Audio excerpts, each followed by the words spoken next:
Our reading today comes from the book of Daniel, portions of chapter 3.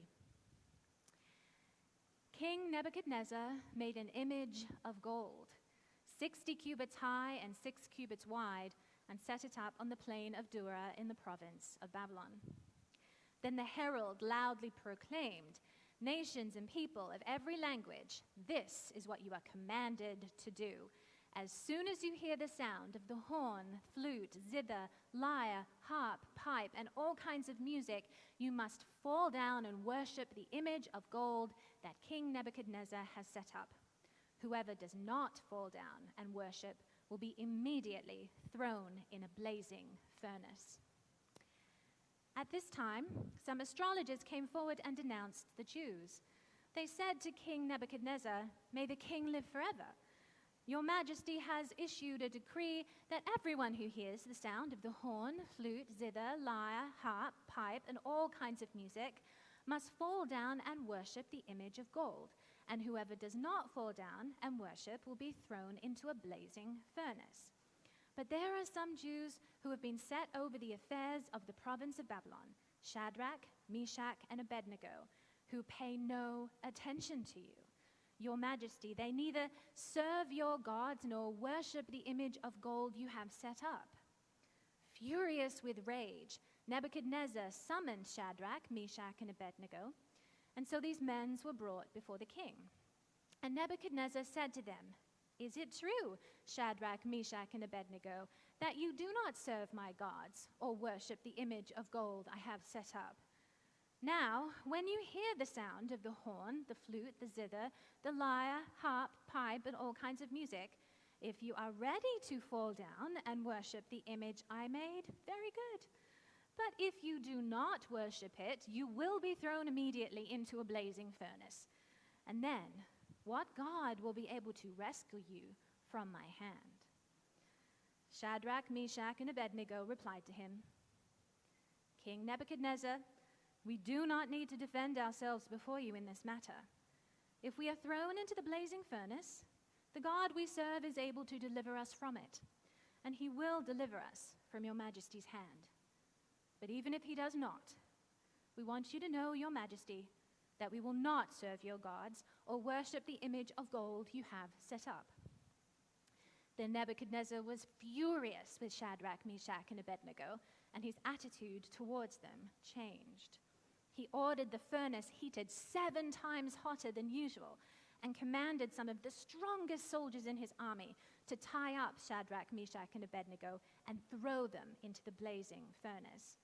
And so these men, wearing their robes, trousers, turbans, and other clothes, were bound and thrown into the blazing furnace. The king's command was so urgent, and the furnace was so hot, and that the flames of the fire killed the soldiers who took up Shadrach, Meshach, and Abednego. And these 3 men, firmly tied, fell into the blazing furnace. Then King Nebuchadnezzar leaped to his feet in amazement and asked his advisors, "Weren't there 3 men that we tied up and threw into the fire?" They replied, "Certainly, your Majesty." He said, "Look, I see 4 men walking around in the fire, unbound and unharmed, and the 4th looks like a son of the gods." Nebuchadnezzar then approached the opening of the blazing furnace and shouted, "Shadrach, Meshach, and Abednego, servants of the Most High God, come out, come here." So Shadrach, Meshach, and Abednego came out of the fire, and the satraps, prefects, governors, and royal advisors crowded around them. They saw that the fire had not harmed their bodies, nor was a hair on their heads singed. Their robes were not scorched, and there was no smell of fire on them. Then Nebuchadnezzar said, "Praise be to the God of Shadrach, Meshach, and Abednego, who sent his angel and rescued his servants. They trusted in him and defied the king's command and were willing to give up their lives rather than serve or worship any god except their own God. Therefore, I decree that the people of any nation or language who say anything against the God of Shadrach, Meshach, and Abednego shall be cut into pieces and their houses burned, turned into piles of rubble, for no God can save in this way." Then the king promoted Shadrach, Meshach, and Abednego in the province of Babylon. May God bless the hearing and the living of this word. And further from the writings of Emanuel Swedenborg from Secrets of Heaven. Nebuchadnezzar, the king of Babel, means that which is profane and lays waste, which happens when the truths and forms of good which the word contains serve, through wrong application, as means to lend support to the evils of self-love and love of the world. For in these circumstances, the evils of those loves exist inwardly, in the heart, while the holy things of the church are on the lips. These verses use Babylon as an image for the way the deeper aspects of faith, inner worship, in other words, are wiped out. Anyone who embraces self-worship is devoid of religious truth. Such a person destroys and devastates everything that is true and leads it into captivity. So, my friends, one of the reasons that I have always loved the Swedenborgian interpretive tradition is that its metaphorical approach allows the Bible to become the story of each of us, you and me, right now. Yes, it is outwardly stories about people who lived a long time ago, but it also communicates something much larger, truths that we can use to further our own spiritual journeys in each of our own contexts. And this means that when we are faced with the prideful anger of King Nebuchadnezzar, we cannot retreat into the comfort of literalism and say, well, I'm not a Babylonian king or someone with anywhere near that kind of power, so this story doesn't really have anything to do with me. However, we all can experience pride and self-obsession.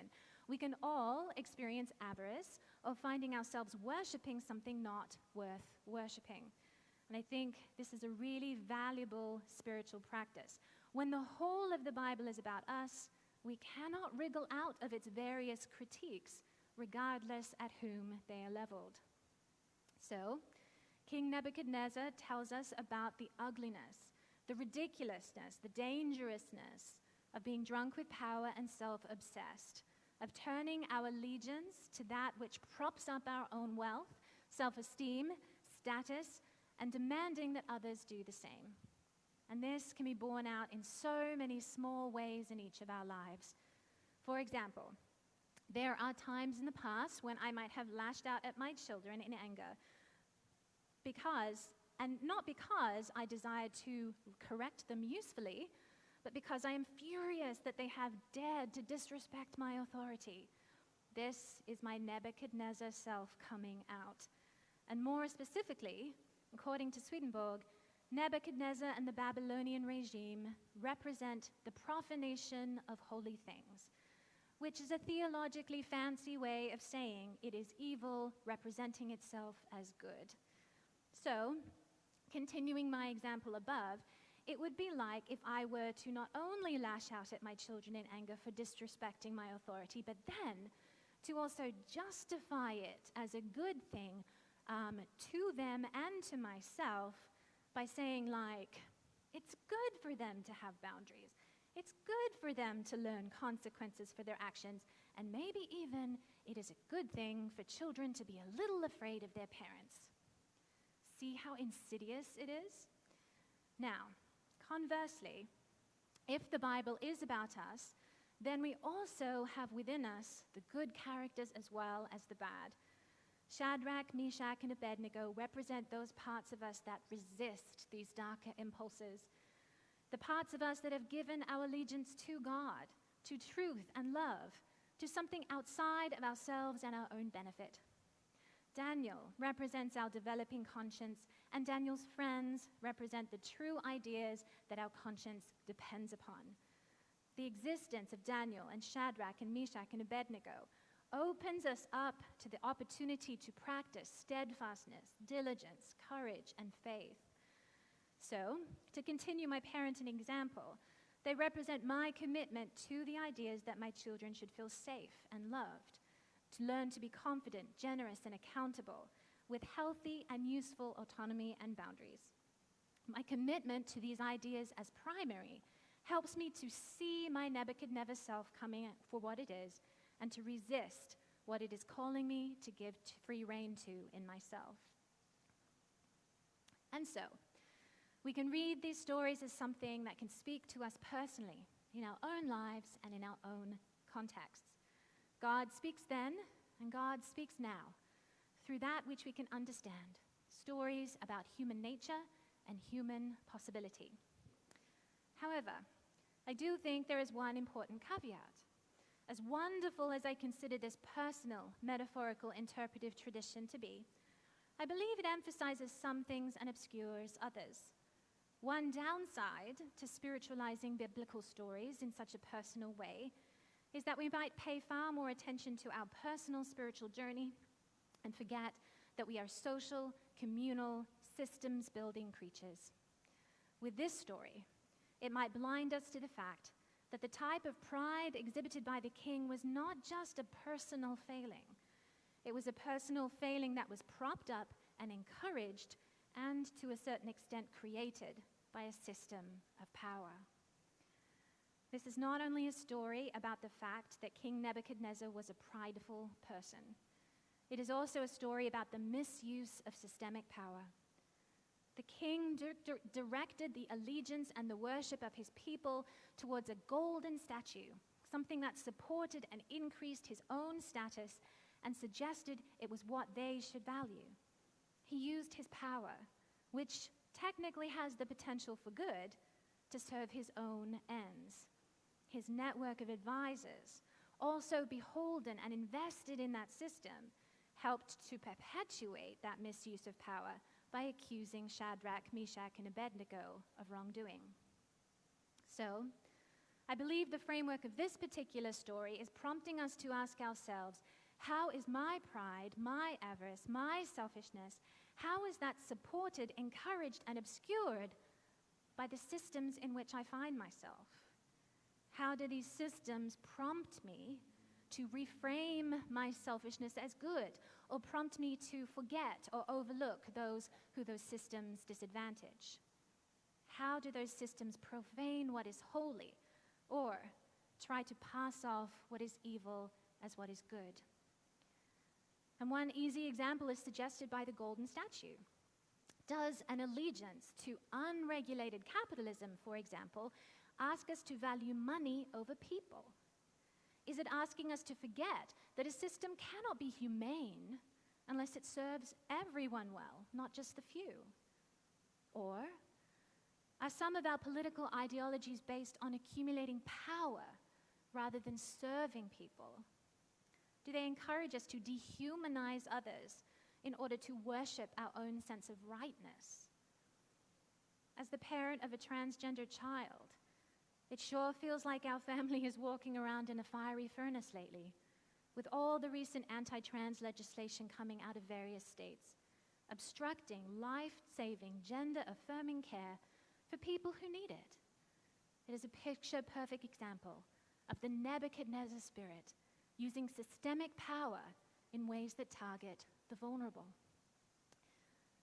Nebuchadnezzar is found within each human heart, yes. It is our responsibility to notice where he is showing up in our lives, even in the small and mundane ways. But it is also important to recognize that we don't exist in a vacuum, that the Nebuchadnezzar spirit can join people together in ways that create and perpetuate larger systems of injustice, that seek to justify and continue their own existence by casting greed, incivility, and selfishness and ignorance as good. But of course, we still have Shadrach, Meshach, and Abednego. Their story is not just about a one-time courageous action. Their story tells us much more about how to exist in a world that seems only to see Nebuchadnezzar. You see, when Judah was first overthrown by Babylonia, promising young Jewish youths like Daniel and his friends were plucked out of their own country and intentionally brought up within the Babylonian structures, groomed to function in the Babylonian court for the Babylonian agenda. They had to learn how to exist in that context, but they didn't forget where they came from They stayed true to their heritage. They worked to the best of their ability within the social structures they found themselves in, but they did not allow those systems to corrupt the things that were most important to them. And this can be a valuable lesson to us. We cannot live outside of human systems and ideologies. We will always coexist with them. We need them. When they're in their best forms, they create meaning and structure and connection for us. But they are still and always will be human. And many times that means they will bid us forget what we owe to each other, bid us to forget our heritage. And the most basic heritage we have is that from God's divine love, everyone is born for heaven, which is a realm of mutual love. I don't say this so we'll dismiss the world we live in and only focus on getting to heaven. Not at all.